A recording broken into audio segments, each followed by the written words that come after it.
राहुल गांधी अपनी यात्रा में एक नारा दे रहे हैं, डरो मत। लेकिन मुझे लगता है कि वो डर एक अभी उनके भीतर है कि हिंदुत्व के कारण भारतीय जनता पार्टी चुनाव जीत रही है और हम उसमें पिछड़े हुए, और यही कारण है कि वो हिंदुत्व की पिच पर आ रहे हैं और हिंदू धर्म के तमाम मिथकों और प्रतीकों के सहारे वो अपनी बात कहने का प्रयास कर रहे हैं। लेकिन सच्चाई ये है कि भारतीय जनता पार्टी जो अभी कह रहे हैं ना प्रवक्ता उनके, कि वो शुभंकर हैं। शुभंकर केवल इसलिए है कि राहुल गांधी जब जब हिंदू धर्म के प्रतीकों और मिथकों की बात करेंगे, उनको बहुत अच्छा मौका मिलता है कि वो जो बुनियादी सवाल है उनसे भटका करके और उसी पिच पर वो अपनी बहस करें, उन्हीं मुद्दों को उठाएं, और इसलिए इस देश की जनता के जो मुद्दे हैं वो सामने ना आए। लेकिन इसमें कोई दो राय नहीं है कि राहुल गांधी ने इस यात्रा में, अब तो संभवतः 3200 किलोमीटर हो गया होगा, इस यात्रा में उन्होंने दलितों के भी मुद्दों को उठाया है, आदिवासी के बड़े सवाल को उठाया है, और उसमें बड़ी सफलता राहुल गांधी को मिली कि जो आरएसएस और बीजेपी वनवासी शब्द का इस्तेमाल करती थी, उसको मजबूरी में गुजरात में आदिवासी शब्द का इस्तेमाल करना पड़ा। इसके अलावा उन्होंने महंगाई और बेरोजगारी के सवाल को भी उठाया है। लेकिन समस्या जहां आ रही है राहुल गांधी के कनेक्ट करने में, कि वो लोग को नहीं समझ पा रहे हैं कि लोग क्या चाहता है, लोग से आप कैसे कनेक्ट करेंगे।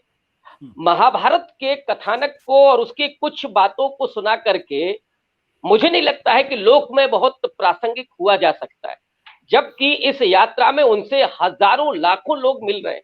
मसलन रोहित वेमुला की मां के साथ उनकी मुलाकात हुई, राजस्थान में उन औरतों के साथ मुलाकात हुई जो चारा काट रही थी, खुद राहुल गांधी ने वो काम किया। तमाम बच्चे उनके कंधे पर चढ़ रहे हैं, उनसे मुलाकात कर रहे हैं, वो गुल्लक अपनी सौंप रहे हैं।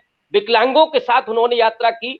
इन अगर संवादों को जो राहुल गांधी ने उनके साथ किए हैं, अगर वो सामने रखते हैं तो मुझे लगता है कि राहुल गांधी ज्यादा कनेक्ट करेंगे और लोक में इन किस्सों को मुहावरे के रूप में कहा जाएगा, और उसके जरिए राहुल गांधी ज्यादा प्रासंगिक और ज्यादा जरूरी होंगे जन मुद्दों के मामले में। लेकिन जैसे ही आप हिंदुत्व के पिच पर आते हैं तो बीजेपी को उसमें मौका मिलता है, और वो चाहती है कि ये जो बुनियादी सवाल है वो न सामने आए हैं। तो मुझे लगता है कि कांग्रेस पार्टी को और खुद राहुल गांधी को इस डर से निकालना पड़ेगा अपने आप को। दूसरी बात कि जो आचार्य जी कह रहे हैं कि हिंदू तो इस देश की संस्कृति है, मैं इस बात को नहीं मानता, और इसलिए नहीं मानता हूं, ना ही भारतीय जनता पार्टी के लिए हिंदुत्व एकमात्र विचारधारा है। अगर हिंदुत्व के जरिए वो चुनावी उसमें क्षेत्र में गए होते तो नरेंद्र मोदी को ओबीसी बनने की जरूरत नहीं पड़ती लगातार। अब वो सामाजिक न्याय 2 की बात कर रहे हैं। वो जब जब ओबीसी का इशू आता है, अपने मंत्रिमंडल का विस्तार करते हैं, तो बाकायदा दिखाते हैं कि हमने ओबीसी की किन जातियों को मंत्रिमंडल में शामिल किया है, किन दलितों को हमने शामिल किया है, हमने आदिवासी को राष्ट्रपति बनाया है। तो ये हिंदुत्व जो है वो भारतीय जनता पार्टी का ऊपर का लेयर है। इसके भीतर वो बेहतरीन सामाजिक इंजीनियरिंग है जिसके जरिए उन्होंने तमाम जातियों को, तमाम समुदायों को साधा हुआ है। अगर राहुल गांधी और कांग्रेस पार्टी इस छद्म को नहीं समझ पाती है और हिंदुत्व की पिच पर वो जाती है, तो उसे कुछ चुनावी हासिल होने वाला नहीं है।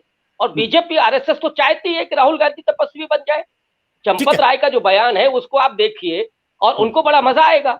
फिर तो आप राहुल गांधी को चुनावी क्षेत्र से बाहर कर दीजिए, और उसके बाद उनके लिए कौन होगा। आज राहुल गांधी ने जो अपनी छवि को वास्तविक रूप में, मैं ये नहीं कह रहा हूं कि दुरुस्त किया है, राहुल गांधी बहुत प्रबुद्ध हैं और इकोनॉमी के सवाल से लेकर के और समाज के सवालों तक जो लगातार वो प्रभावित करते रहे हैं इस देश को, वो चीजें सामने आ रही हैं। लेकिन राहुल गांधी को अगर तपस्वी बना दिया गया कांग्रेस के द्वारा या आरएसएस के द्वारा, तो वो कांग्रेस को बड़ा नुकसान होगा। ठीक है।